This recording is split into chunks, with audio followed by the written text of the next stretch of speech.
Now, geometry management is all about making your application appear how you want it to appear.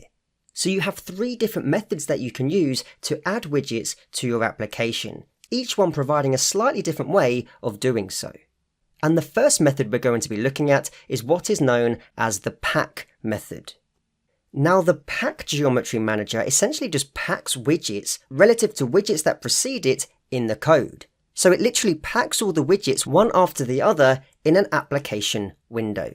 Now, when we use the pack method, we have 3 parameter options that we can configure. We have fill, expand, and side. And we'll see how each of these work in the upcoming examples. Now, it's worth noting that compared to, say, the grid method of placing widgets in our application, the pack method is somewhat limited, but it's much easier to use for certain use cases. For example, if you wanted to put a widget inside of a frame object that you place on your application and have it fill the entire frame, the pack method would be the perfect choice. If you wanted to place a number of widgets on top of each other, the pack method would be the perfect choice. Alternatively, if you wanted to place widgets side by side, consider the pack method. But let's now walk through a simple example. So we'll first of all import Tkinter. So from Tkinter, import star. We'll then create our main GUI window. So we'll put root equals a call on the TK class. We will then create what is known as a frame object and place this inside of our main GUI window. So what does this mean? Well, picture an application window, and let's say you wanted to split your application into 3 sections. You wanted a frame at the top, you wanted a frame on the left-hand side, and you wanted a frame on the right-hand side. By inputting a frame object, you're able to place widgets inside of this frame object respectively by selecting the frame as the first parameter when creating an instance of that specific widget object. So here we've created a frame within root, and if I now place this frame within the application, I can put pane.pack. I can then open parentheses, and the first parameter we will configure is what is known as expand. Now, when we set expand to true, the widget, i.e. this frame object, will expand to fill any space that's not otherwise used in the widget's parent. The widget's parent here being the instance called root, which we've passed into the call on the frame class when defining the variable pane. So if I set expand to equal true, based on our current setup, it will expand to fill any space. Now, the second parameter we will configure is one called fill. And what the fill parameter will do is determine whether the widget, in this case the frame object, fills any extra space allocated to it by the packer, or just keeps its own minimal dimensions. Now, the default is set to none. So for example, if I bring up the example GUI with 3 frames, if I were to add a button to the frame object and pack the button into the frame object with a fill parameter set to none, it would look something like this, where it doesn't fill any extra space and it just appears with its own dimensions. I can change the argument to be X, which would then show the button like so. I could put the argument Y, which would then change the button to look like this and it fills vertically, or I could put both, which would then fill the button into any space that is available inside the parent widget. And for this example, I'm going to assign fill to equal both. Now, it's worth playing around with the different parameters and changing their settings so you really get an understanding as to how these frame objects can be packed into their parent widget. We are now going to add a button to our frame object. So we'll create a button by putting button 1 and set this equal to a call on the button class.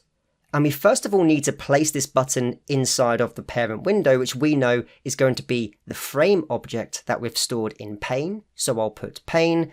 I can then put a comma. I'll have the text of the button to equal click me with an exclamation mark. And just to showcase that we have other properties that we can play around with, let's set the background of this button to equal red, so we can see this working accordingly. And we'll also set the foreground color, i.e. the text, to equal white. So we should have a background which is red and a foreground which is white. we now need to pack this button inside of that frame object, so we can put button1 dot pack, and inside the parentheses we're going to set the parameters. So we're going to have it so our expand parameter is configured to be true. So remember, this will expand to fill any space that's not currently occupied in the widget's parent, which is fine because we know that the current frame object doesn't have anything in it. We will set our fill parameter to equal both, so it will fill both horizontally and vertically if there is any extra space that can be allocated to it. And finally, we're going to set our final parameter called side, and what the side parameter will do is just determine which side of the parent widget it packs against. Now the default option would be top, but I'm going to set this equal to top anyway, but we could also set this option to be bottom, left, or right. And the impact of this will become more apparent when we add a second button to our app. So when we run this code cell, you can see that if I drag the application across, we have one button that I'm able to click, which at this moment isn't doing anything, but you can see that it flashes accordingly. And when I change the size of the window, you can see that the button itself is expanding both horizontally and vertically to fill the entire frame object, which we know is taking up the entire space within the initial TK object, which is assigned to root. So on its own, it might not be so clear, but let's now create button 2. So we'll put button 2 and we'll set this equal to a call on the button class. And then inside parentheses, we'll once again pass in pane, which is referring to that frame object that we've packed into the root object. We'll then set the button's text to say click me to with an exclamation mark. We'll then set the background text to equal blue, and we'll set the text color, i.e. the foreground, to equal white. We will now just pack button 2 into that frame object, so we can put button2.pack, and we'll just copy the parameter settings for button 1. So we'll put side equals top, we'll set expand to equal true, and we will also set fill to equal both.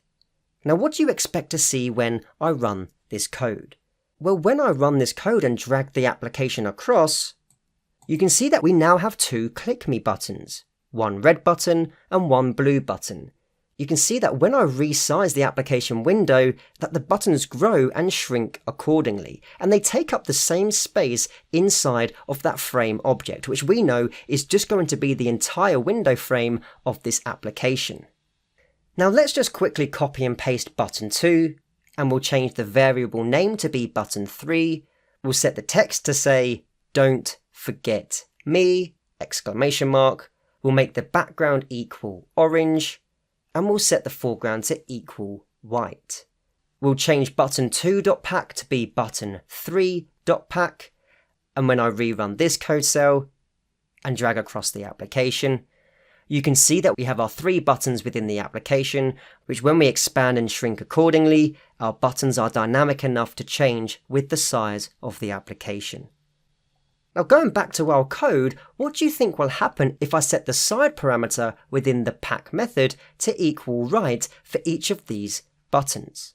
Think about how it will be displayed on screen, and also think about the order in which the buttons will appear.